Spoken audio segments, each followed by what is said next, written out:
स्वागत है आपका जी न्यूज में। आपके साथ मैं अखिलेश आनंद हूं। लगातार ये बड़ी कवरेज आप हमारे साथ देख रहे हैं। अब की बार किसकी सरकार, और बिना जेडीयू के भी बीजेपी सरकार संभव है कि ये भी थ्योरी निकलकर अब सामने आ रही है। तो सवाल ये कि क्या इसके भी कुछ बड़े मायने मतलब निकलते हैं क्या? जरा देखिए, ये जो अंक गणित है बीजेपी एलजेपी, इन सबको हम जोड़ते हैं। एक बार फिर से मैं आपको दिखाना चाहूंगा वो अंक गणित, तो उसे जरा देखिए और गौर से देखिए, क्योंकि उसके कई संकेत हो सकते हैं।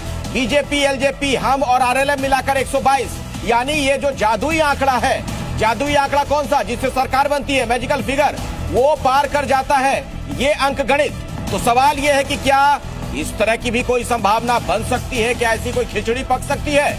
बिना जेडीयू के भी क्या बीजेपी सरकार बना सकती है? एक बहुत बड़ी जीत है एनडीए के लिए, 201 यानी डबल सेंचुरी।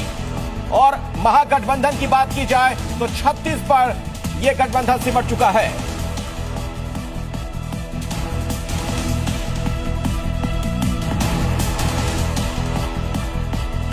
और हमारे साथ कुछ राजनीतिक मेहमान भी जुड़ गए हैं। बीजेपी से हमारे साथ जुड़े हुए हैं शिवम, और आपको निशांत भी नजर आ रहे हैं। कांग्रेस के नेता हैं निशांत आनंद, बहुत स्वागत आपका भी। शिवम त्यागी जी, पहले आपके पास ही मैं आना चाहूंगा, और पहले तो आपको बधाई, इतनी अच्छी जीत, बड़ी जीत आप लोगों को बिहार में मिली है। बिल्कुल अखिलेश जी, मैं कहता हूं बिहार को और पूरे भारत को इसकी बधाई। और जिस तरीके से प्रचंड बहुमत एनडीए के लिए आया है, ये बेहद अविस्मरणीय है। आदरणीय प्रधानमंत्री जी के नेतृत्व में एनडीए ने जो ये जीत दर्ज करी है, कमाल है। मतलब आप देखिए कि 2014 के बाद से इस देश में एक ऐसा दौर शुरू हो गया। शिवम जी, नीतीश कुमार जी का भी तो नाम ले लीजिए। अब एक चीज तो बताइए, अखिलेश आनंद परिवार अगर नाम ले दे तो उसमें पूरा परिवार आ जाता है या नहीं? अलग से सबका नाम लेना तो मुख्यमंत्री तो वही थे, बिल्कुल नेतृत्व में चुनाव लड़ा आपने, मोदी जी तो दिया नहीं है। लेकिन एनडीए में आदरणीय प्रधानमंत्री जी का नेतृत्व है और उसमें चुनाव लड़ा गया। अब नीतीश जी बिल्कुल एनडीए का हिस्सा है। जैसे आप अगर फैमिली के मुखिया हैं तो परिवार बाकी सब आपके साथ है, आपके साथ, आपके नाम के साथ सारे नाम। तो कुल मिलाकर मामला यह है कि जिस तरीके से चुनाव हुआ बेहद शानदार। लेकिन इसमें इंपॉर्टेंट टेक अवेज क्या है? जितना माहौल मीडिया में या फिर और तमाम जगहों पर बनाया गया, क्या ऐसी सच्चाई थी? नहीं।